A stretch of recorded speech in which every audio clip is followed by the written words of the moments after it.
1, 2, 3. Le Gabon, on attaque maintenant le Gabon. Lundi après-midi à Libreville, 3 jeunes leaders d'opinion ont été interpellés par la police judiciaire dans le cadre de l'enquête ouverte suite à la tentative de coup d'État militaire du 7 janvier dernier. Les 3 jeunes leaders ont été interpellés dans un bar lundi après-midi derrière l'Assemblée nationale à 16h heure locale, a indiqué donc des journaux gabonais. Il s'agit de Firmin Olo, ancien leader estudiantin et actuel président du mouvement des jeunes de l'Union nationale, parti politique de l'opposition, de Balak Obam et de Mathurin Ovono, 2 anciens leaders estudiantins. Ils ont été mis à la direction générale de la contre-ingérence, plus connue sous l'appellation B2. Une information donc, qui est confirmée par plusieurs journaux congolais. Il leur est reproché une proximité avec le leader des poutistes éphémères. Hein. Alors maintenant, est-ce que cette affaire de putsch n'est pas aussi un peu la boîte à Pandore qu'on va ouvrir pour traquer tous ceux qui sont un peu gênants dans l'opposition, qui bouillonnent un peu? C'est évident parce que toute situation qui éclate ouvre d'autres situations et arrange quelque part, défavorise ailleurs. Si entre-temps on était en train de chercher des poux sur des crânes et que quelque part on s'en va rencontrer des cheveux, ça donne l'opportunité de bien fouiller. Et tu sais, moi, ce qui est un peu curieux avec ce qui s'est passé l'autre fois, c'est que l'Afrique fait sa renaissance curieusement dans les coups d'État au moment même où elle devrait commencer par jouir de la liberté, parce que quelque part il y a des questions qu'il faut se poser. Depuis les indépendances jusqu'à ce jour, on dénombre en Afrique autour de près de 70 coups d'État. Quand vous regardez cela, est-ce que ça fait une fierté? Et il faut maintenant se poser la question, comment on en arrive là-bas? Et on regarde que la plupart des pays africains ont hérité leur souveraineté de façon chancelante d'abord. Parce que l'occupant n'avait pas voulu céder et il a cédé avec tous les problèmes.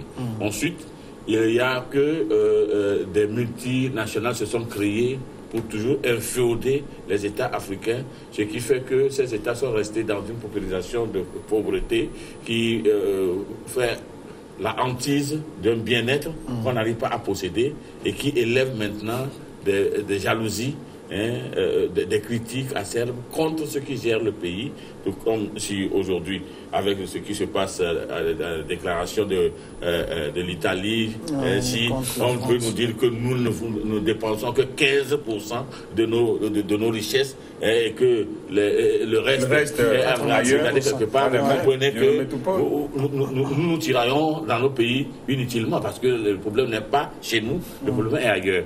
Ensuite, il y a que les ajustements structurels sur lesquels nous sommes imposés créent des déstabilisations de nos sociétés et la plupart des temps, quand nous regardons les puissances publiques, nous les voyons aussi nantis, que pour aller être nantis, il faut rentrer dans cette puissance politique et ces puissances politiques sont toujours incarnées par les chefs d'État.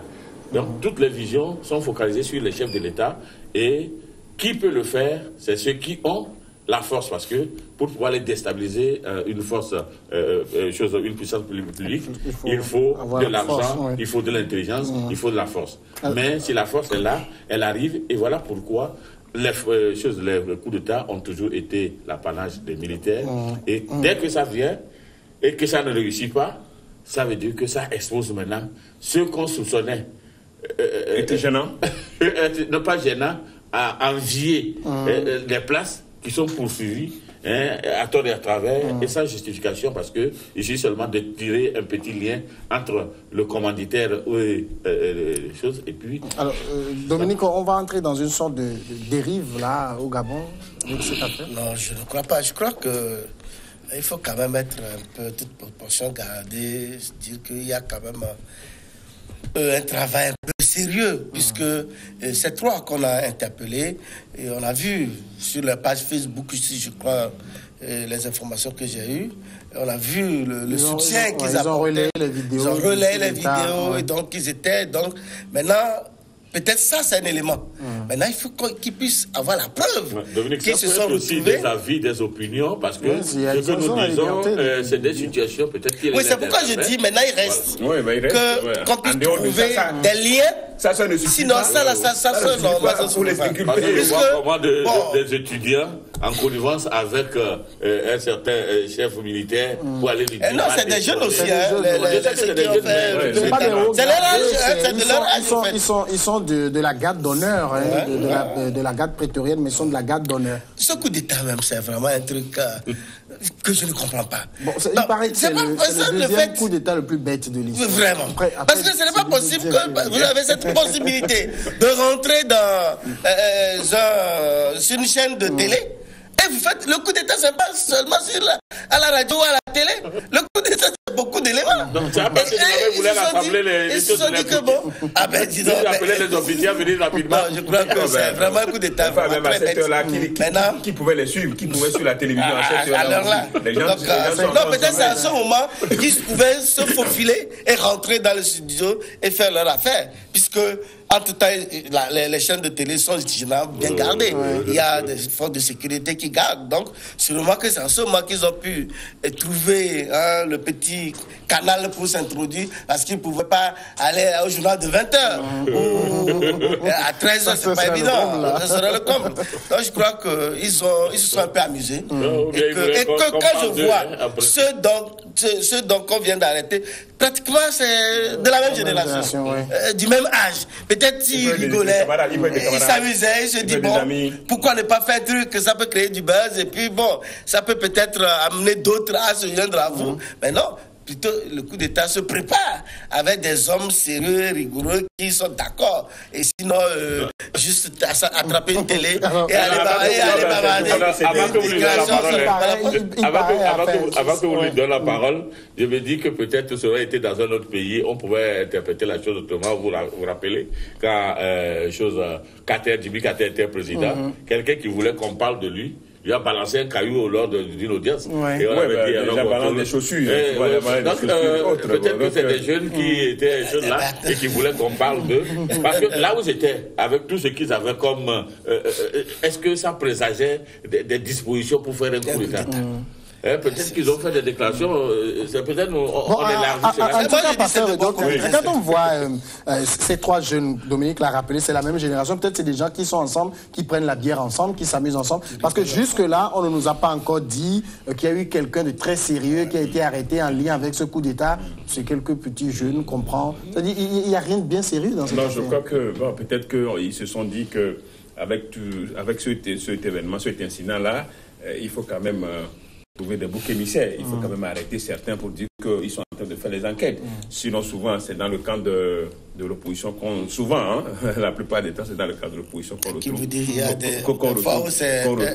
Ça peut être aussi dans le camp... partisans du pouvoir en place. Ça peut être aussi dans le camp du pouvoir. Mais je crois que ce qui s'est passé, comme mes prédécesseurs l'ont déjà dit, c'est souvent... Vous savez, le Gabon, tout le monde connaît la situation politique. C'est parce que même si nous minimisons l'acte, peut-être que les jeunes voulaient se donner un nom et l'histoire, ils sont rentrés dans l'histoire bêtement. Mais c'est parce que il faut qu'on soit encore plus sérieux pour dire que la situation qui se prêtait, parce que il prévaut au Gabon. Donc ça aussi, ça a prêté le flanc à de telles conneries. Mais je crois que c'est la preuve aussi que en tout cas, le gouvernement gabonais prend quand même la chose au sérieux. C'est que, même si ce n'est pas un montage, donc le gouvernement prend ça au sérieux. Comment est-ce que, si jamais les gens avaient de soutien, ça allait nous porter préjudice. Bon, donc, il faut seulement que les dirigeants africains puissent se donner le bon plaisir de gouverner comme cela se doit. Je pensais que tu devais dire que ça constitue un déclic pour que le Gabon puisse savoir il y a quelque part des gens qui ne sont pas contents. Non, non, justement, c'est ce que je viens de dire.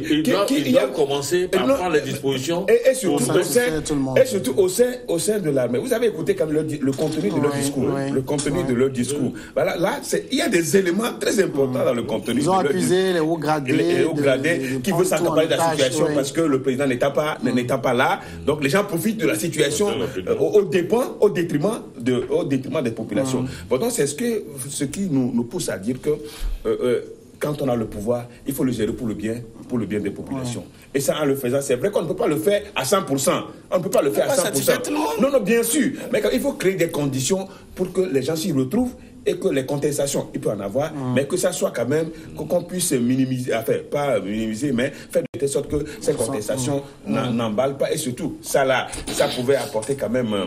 c'est une situation quand même qui pouvait faire du mal au pays. Alors, Kofi Ganetom, on peut considérer aujourd'hui, comme avec le recul, parce qu'on était le 7 janvier, aujourd'hui on est le 24, qu'un acte isolé ou bien quelque chose qui traduit, comme vous l'avez dit, un malaise profond au Gabon d'aujourd'hui. Naturellement, parce qu'il faut voir un peu l'histoire du Gabon. Ce pays plein de richesses où des gens vivent sous un seuil de pauvreté criard. C'est pas quand même du bien. Moins de 2 millions, je crois. Ils sont moins de 2 millions. Moins de 2 millions. C'est 1 million. Il faut voir, quand on fait les transcriptions, combien de transactions d'euros le Gabon vers pour soutenir d'autres États, alors que les populations croupissent dans la misère. On a vu à une époque le Gabon était la vache à lait de la France. Ça devait être, naturellement, devait être un paradis en Afrique. Où, vous voyez, où la vie devient de plus en plus chère. Ça constitue déjà des éléments qui peuvent amener des gens à déclencher, à prendre certaines positions. Et moi, ce que j'ai dit, c'est que les trois poutistes là, qui avaient démarré, il y en avait plus d'un qui était en fuite, mais ils ont fait la chose sans impliquer des gens. Voilà pourquoi il y a eu un long moment avant qu'on ne tombe sur... parce qu'ils n'ont pas construit un groupe. C'est comme c'est des éléments isolés. Maintenant, un groupe également, il y aura des fuites. Voilà. Maintenant, ce qui se passe, c'est qu'on s'interroge. Qui est impliqué? Et on regarde dans les listes. Dès qu'on constate que, comme vous voyez, Firmin Olo, on dit que c'est un ancien leader estudiantin et actuel président du mouvement des jeunes de l'Union nationale, parti politique de l'opposition. Ça veut dire que déjà lui, il doit être à côté.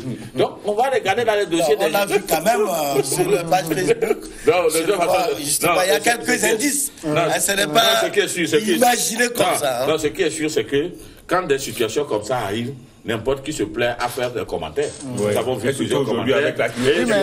Et ces commentaires peuvent être des commentaires sincères ou comme des commentaires juste incendiaires comme le faisons ici. Mais là, à moins que leurs écrits sur le page Facebook, des écrits anticipent.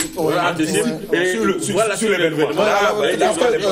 Dominique, ce que je voulais demander, c'est-à-dire, par exemple, quand on prend le réseau WhatsApp aujourd'hui, il est possible de faire des transferts et tout le monde sait que la vidéo du coup d'État a été transférée des milliers de fois. Bon, est-ce que c'est pas pour quelque chose du genre qu'on est en train de les prendre? Parce qu'ils ont publié ça sur Facebook. Bon, je crois que dans cette affaire, on aurait pu arrêter plusieurs personnes.